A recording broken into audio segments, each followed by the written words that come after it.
बिस्मिल्लाहिर्रहमानिर्रहीम। सामीन किराम, आज जिस मौजू पर हम बहस करेंगे वो ये है कि इस्तंजा करने का सही और सुन्नत तरीका क्या है।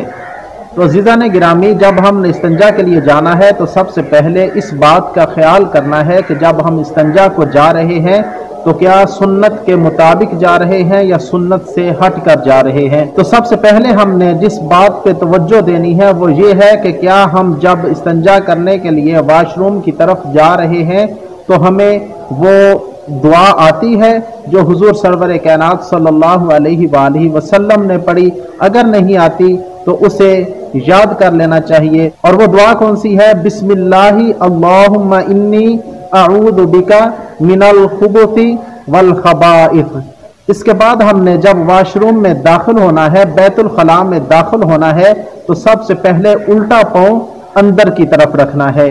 और फिर उसके बाद जब हम पेशाब पखाना वगैरह कर लेंगे तो उसके बाद जो है हमने इस्तंजा करना है। तो इस्तंजा करने का तरीका क्या है तो वो आप समाअत फरमा लीजिए कि मर्दों के लिए जो है इस्तंजा करने का दो तरह का तरीका है। गर्मियों में अगर इस्तंजा करेगा तो उसका अलग तरीका कार है, और जब सर्दियों में इस्तंजा करेगा तो उसका अलग तरीका कार है। तो मेरे अजीज दोस्तों, आप समाअत फरमा लीजिए कि इस्तंजा करने का जो गर्मियों में तरीका है वो कौन सा है।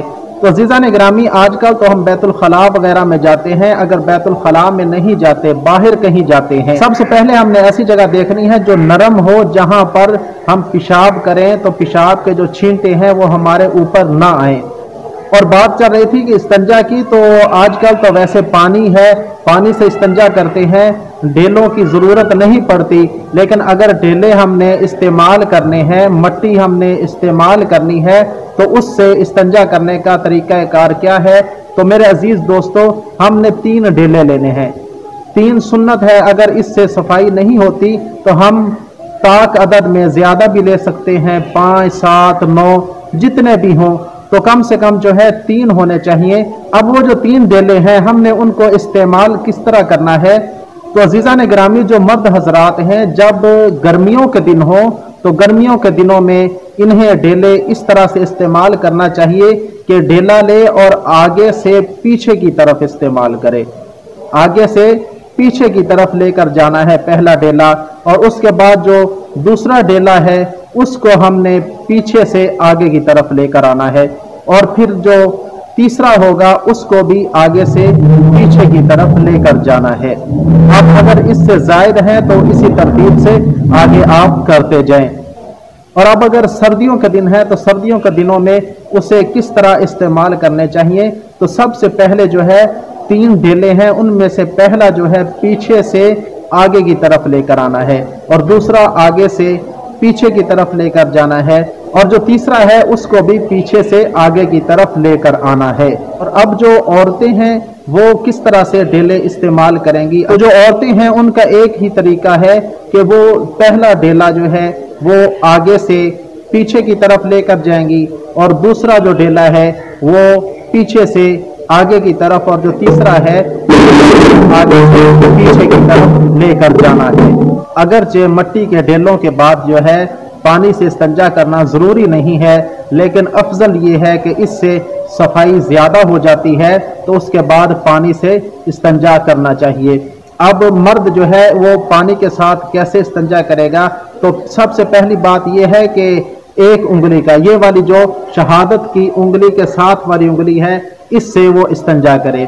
अब अगर एक से इस्तंजा नहीं हो रहा तो फिर क्या करना चाहिए। जो इसके ये साथ वाली उंगली है, ये शहादत वाली उंगली नहीं, उसके साथ वाली है, ये पहले नंबर पे है। अगर इससे भी सफाई नहीं हो रही तो उसके बाद ये वाली ले लें।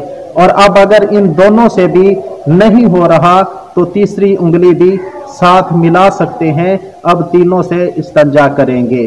तो इसी तरह जब औरतें पानी से इस्तंजा करेंगी तो क्या वो एक उंगली इस्तेमाल कर सकती हैं इस्तंजा के लिए। तो मेरे अजीज दोस्तों, औरत जो है वो इस्तंजे में एक उंगली इस्तेमाल नहीं कर सकती। इसकी वजूहात जो पहले भी मैंने मसला बयान किया है उसकी भी जो वजूहात हैं और इसकी भी जो वजह है वो बताना और पूछना इतना ज़रूरी नहीं है, ना पूछा जाए तो बेहतर है। तो बस जो हमें इस्लाम ने तरीका बता दिया है वो आप समझ लीजिए कि औरत जो है उसको एक उंगली के साथ जो है इस्तंजा नहीं करना चाहिए। तो औरत को इस्तंजा करने में जब पानी के साथ इस्तंजा करना है तो एक उंगली का इस्तेमाल नहीं करना, कम से कम जो है 2 उंगलियों का इस्तेमाल करना है। और अगर 2 उंगलियों से भी पाकी नहीं हो रही और मुश्किल हो रही है तो फिर तीसरी उंगली भी साथ मिला सकते हैं। और उस वक्त तक आपने पेशाब या पखाने वाली जगह को धोते रहना है जब तक आपको यकीन ना हो जाए कि गंदगी ज़ाइल हो गई है। और जब आपको अंदाज़ा हो जाए कि गंदगी ज़ाइल हो गई है तो अब जो है वहम में पड़ने की ज़रूरत नहीं है। एक दफ़ा आपने धो लिया तो बस ठीक है, लेकिन जो एक दफ़ा धोना है उसे अच्छी तरह धो लें। अल्लाह रब्बुल इज़्ज़त हमें दीन को समझने समझाने की तौफीक अता फरमाए, और जो इसमें हम शर्म करते हैं उससे हमें अल्लाह रब्बुल इज़्ज़त बचाएं, क्योंकि अगर हम शर्म करते रहेंगे तो पूरी ज़िंदगी जाहिल रहेंगे और जहालत जो है गुमराही की तरफ लेकर जाती है और गुमराही इंसान को जहन्नम की तरफ लेकर जाती है। अल्लाह रब्बुल इज़्ज़त हमें अमल की तौफीक अता फरमाए। व आखिर दावाना अनिल हम्दुलिल्लाहि रब्बिल आलमीन।